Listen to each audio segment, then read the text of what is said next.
Hello, আসসালামু আলাইকুম। সবাই কেমন আছেন? আশা করছি সকলে অনেক, অনেক ভালো আছেন এই বৃষ্টিস্নাত বিকেল বেলায়। আজকে সারাদিন রিমঝিম, রিমঝিম করে সারাদিন টুপটাপ বৃষ্টি হচ্ছে এবং এই বৃষ্টির মধ্যে বিকেলে কি খাই, কি খাই করতে, করতে ভেজে নিলাম কিছু। বলেন তো কি? ভাজা দেখে কি বলতে পারছেন? কিংবা বুঝতে পারছেন কি ভাজা হচ্ছে? এগুলো হচ্ছে চিড়া। এই চিড়া ভাজাটা আমাদের বেশ পছন্দ। বৃষ্টির বিকেল বেলায় চিড়া ভাজা খেতে খুবই মজা লাগে। আশা করছি আপনাদেরও এটা পছন্দের অনেকেরই খাবার।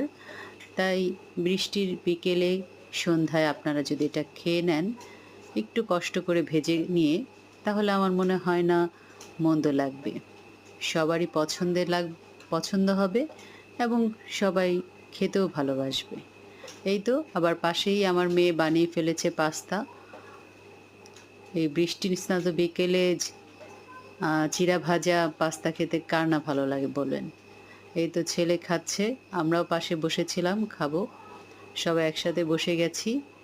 বৃষ্টির